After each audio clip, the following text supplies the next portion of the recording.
the Australian composer Melody Eötvös.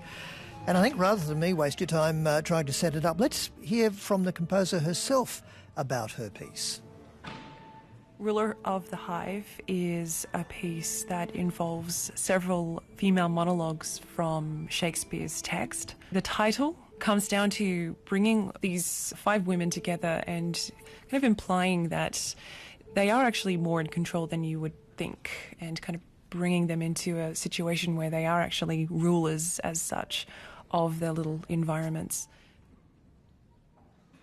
Here we are, Melody Eötvös talking about her new piece. It's so new it hasn't been played yet in public. This is the world premiere coming up in seconds. Ruler of the Hive, inspired by Shakespeare.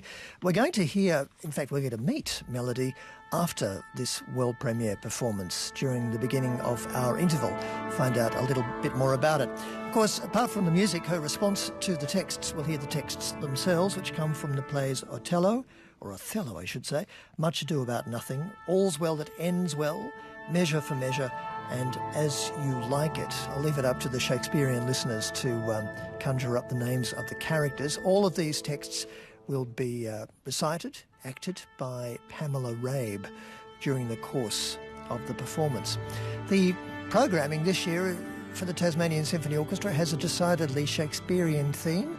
Lots of music inspired by The Swan of Avon, by the Bard, but so it seemed like a pretty good idea to actually commission a work that drew directly from Shakespeare's texts as well. This is the result. So it's something new for all of us. We'll have a chat about it, won't we, during the interval, what it was like.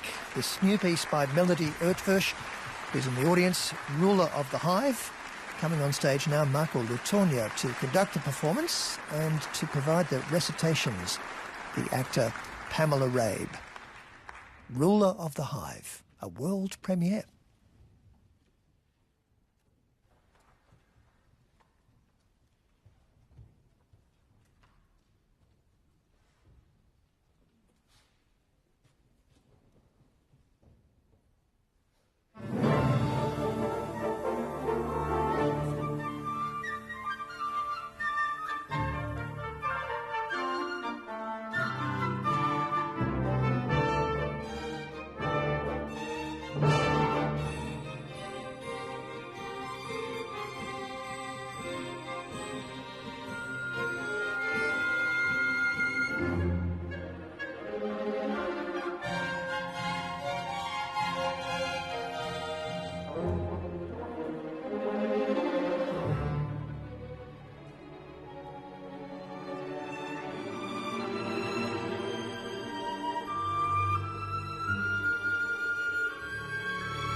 But I do think it is their husbands' faults if wives do fall.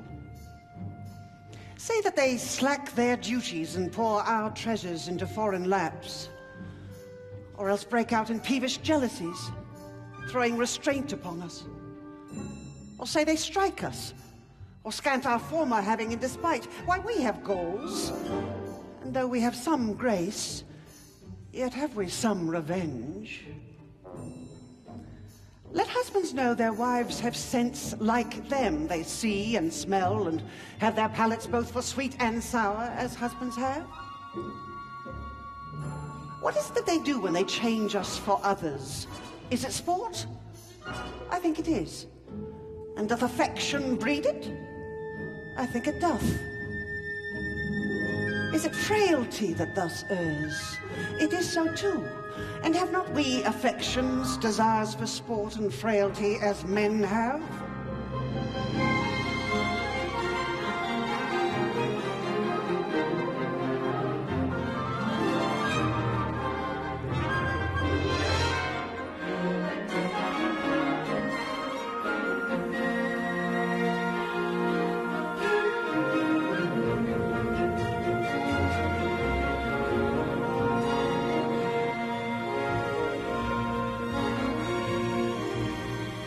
Then let them use us well, else let them know the ills we do, their ills instruct us so.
Claudio.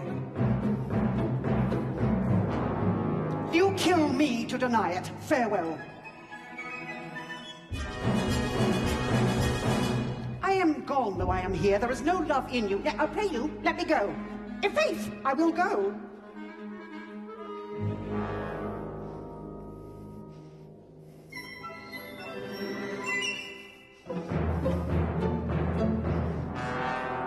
Dare easier be friends with me than fight with mine enemy. Is he not approved in the height a villain that hath slandered, scorned, dishonored my kinswoman? Oh, that I were a man. What, bear her in hand until they come to take hands, and then with public accusation, uncovered slander, unmitigated rancor, oh God, that I were a man, I would eat his heart in the marketplace!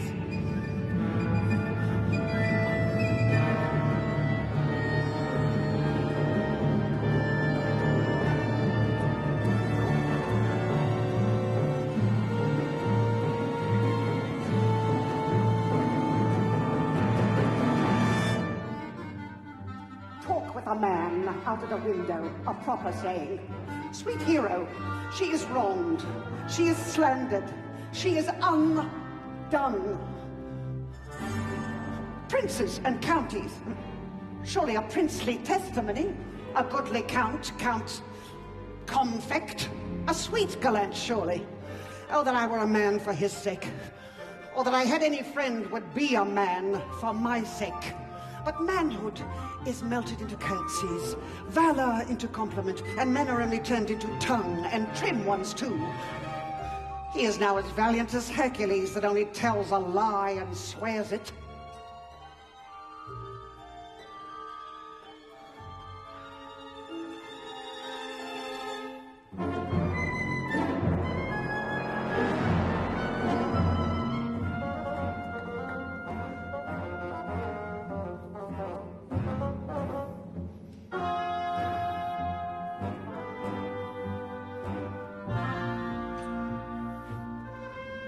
I cannot be a man with wishing, therefore I will die a woman with grieving.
Our remedies oft in ourselves do lie, which we ascribe to heaven. The fated sky gives us free scope, only does backward pull our slow designs when we ourselves are dull.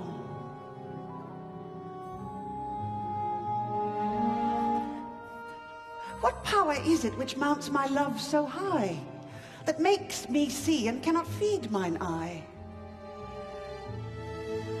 The mightiest space and fortune nature brings to join like likes and kiss like native things. Impossible be strange attempts to those that weigh their pains in sense and do suppose what hath been cannot be. Whoever strove to show her merit, that did miss her love.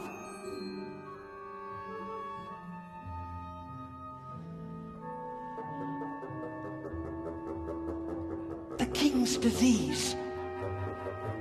My project may deceive me, but my intents are fixed and will not leave me.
Oh, it is excellent to have a giant's strength, but it is tyrannous to use it like a giant.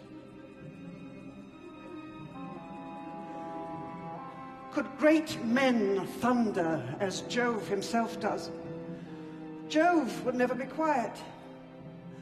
For every pelting petty officer would use his heaven for thunder. Nothing but thunder. Merciful heaven, thou rather with thy sharp and sulphurous bolt splits the unwedgeable and gnarled oak than the soft myrtle. But man, proud man, dressed in a little brief authority, most ignorant of what is most assured, his glassy essence. Like an angry ape plays such fantastic tricks before high heaven as makes the angels weep, who with our spleens would all themselves love mortal.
It is not the fashion to see the lady the epilogue, but it is no more unhandsome than to see the lord the prologue. If it be true that good wine needs no bush, 'tis true that a good play needs no epilogue, yet to good wine they do use good bushes, and good plays prove the better by the help of good epilogues. What a case am I in, then, that am neither a good epilogue nor cannot insinuate with you in the behalf of a good play? I am not furnished like a beggar, therefore to beg will not become me. My way is to conjure you. And I'll begin with the women.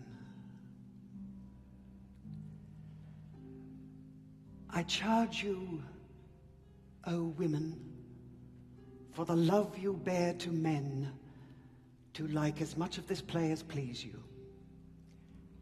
And I charge you, O men, for the love you bear to women, as I perceive by your simpering, none of you hates them, that between you and the women the play may please.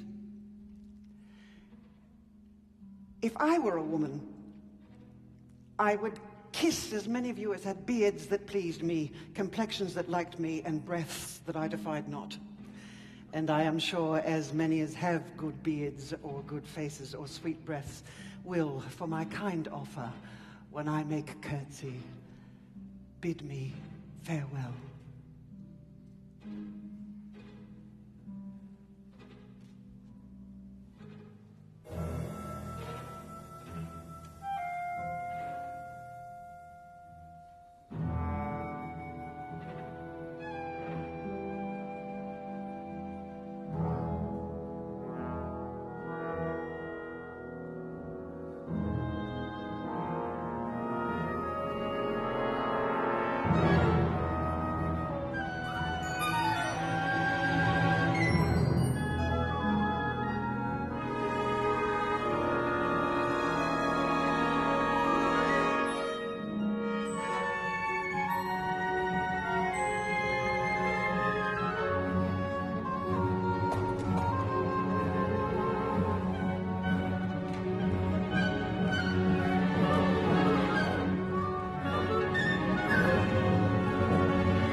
There it is, Ruler of the Hive. Brand new work by Melody Eötvös, who is now on stage in the Federation Concert Hall, being applauded by the audience and the orchestra. Words by William Shakespeare, therefore over 400 years old. The music largely composed this year. Melody Eötvös now standing with her narrator, Pamela Rabe, who recited those texts of William Shakespeare, being presented with a bottle. I think it's a bottle. Shakespeare would approve. Conductor Marco Lutonia alongside them.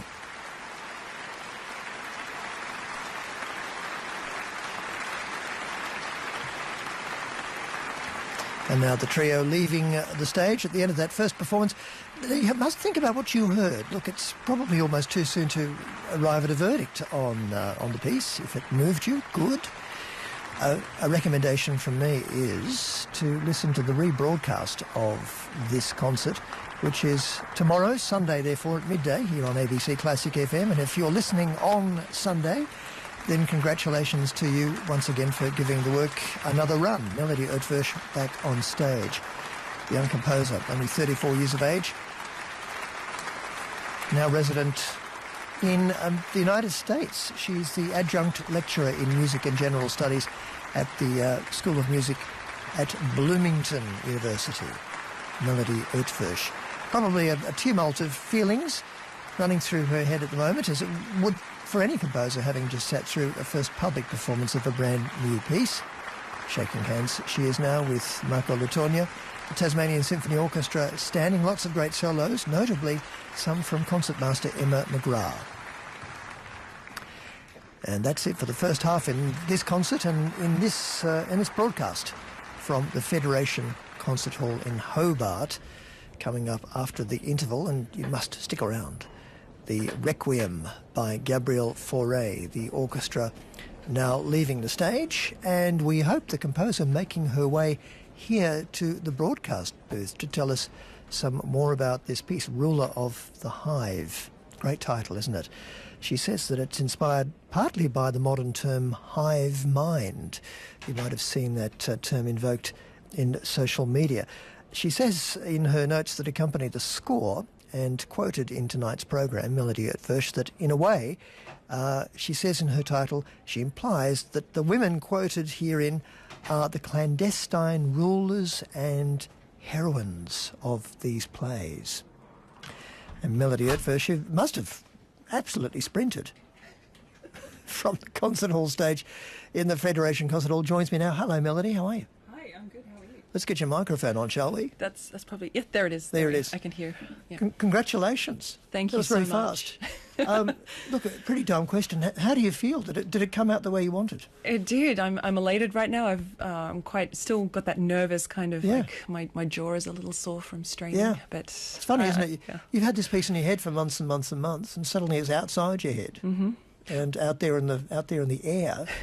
Does it sound the way you imagined? It does, and better, actually. Oh, that's great.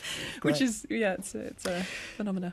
We'll get to the business of writing for text in a moment. Who did you study orchestration with? Because it was... Oh, my goodness. This is a hard one. I've studied with quite a few composers over the years.